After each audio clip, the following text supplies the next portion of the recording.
अस्सलाम वालेकुम दोस्तों आज हम बात करेंगे जो गुर्दे फेल हो जाते हैं उसमें मरीज को क्या साइन और सिम्टम आते हैं, क्या क्या अलामात जाहिर होती हैं। बहुत से दोस्त ये समझते हैं कि जब गुर्दे फेल हो जाए तो गुर्दों में दर्द होगी। गुर्दे फेल हो तो गुर्दे में कोई दर्द नहीं होती, गुर्दे में कोई स्वेलिंग फील नहीं होती, कुछ फील नहीं होता। गुर्दे जब फेल होते हैं तो उसमें जो मरीज के ऊपर अलामत आती हैं कि उसका जो चेहरा है वो सूज जाता है। बाकी जिसम भी सिम्टम सूज सकते हैं लेकिन चेहरा ज़्यादातर सूजता है, सोज पड़ जाती है, फूला होता है। और इसके अलावा हाथ पैर भी फूल सकते हैं लेकिन लाजमी नहीं है, कुछ लोगों के हाथ पैर नहीं फूलते, सिर्फ फेस के ऊपर आंखों के इर्द गिर्द सोज पड़ती है।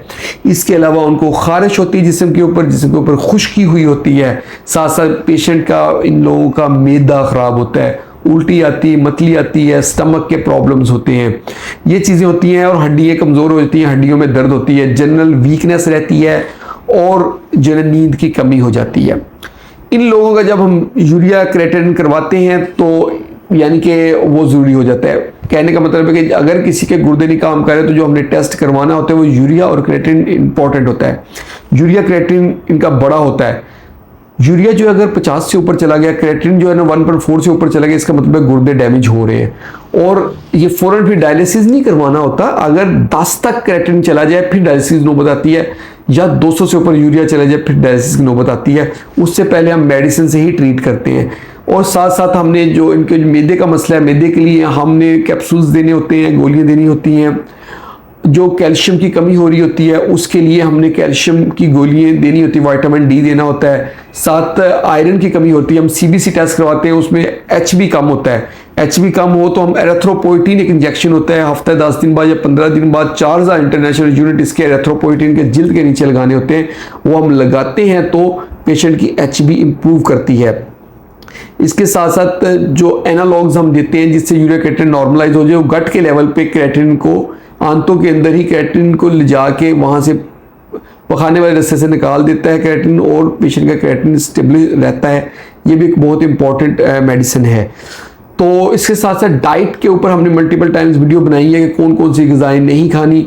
उसके लिए आप हमारी वो वाली वीडियोस देख सकते हैं कि जिसमें हमने जो ड्राई फ्रूट्स हैं, मसाला जात हैं, कोल्ड ड्रिंक्स हैं, बाज़ारी खाने हैं, डब्बे वाले दूध, डब्बे वाले खाने, कैंड फूड जो होती है वो नहीं लेनी होती। इसके अलावा कुछ फल हैं जैसे केला वगैरह, संतरा वगैरह, आड़ू संतरा वगैरह, और सिट्रस फ्रूट जिसमें माल्टे, मौसमी और ये सारी चीज़ें हैं, नींबू है, इनका इस्तेमाल कम कर देना होता है।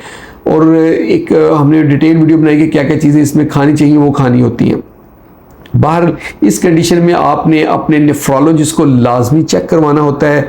और इसमें एक सबसे इम्पोर्टेंट जो वजह होती है यूरिया क्रिएटिनिन के बढ़ने की, वो होती है कि अगर रुकावट हो, अगर गुर्दे में कहीं रुकावट है, उसमें हम गुर्दे की रुकावट को खोल देंगे, यूरिया क्रिएटिनिन नॉर्मल हो जाएगा, गुर्दे फेल से वापस आ जाएंगे। ये वो कंडीशन होती है कि पेशेंट डायलिसिस पे नहीं जाता। दोस्तों ये थी आज की हमारी वीडियो कि अगर किसी के गुर्दे फेल हो जाते हैं तो क्या साइन सिम्टम आते हैं और क्या क्या टेस्ट हमने कराने होते हैं, उसको मैनेज कैसे करना होता है। होप आप लोगों को वीडियो पसंद आई होगी। अगर वीडियो पसंद आई तो उसको लाइक कर दें और इसको शेयर करें अपने दोस्तों के साथ, और हमारे चैनल को जल्दी से सब्सक्राइब करें ताकि आपको हेल्थ से रिलेटेड अच्छी अच्छी वीडियोज़ मिलती रहें। बहुत बहुत शुक्रिया।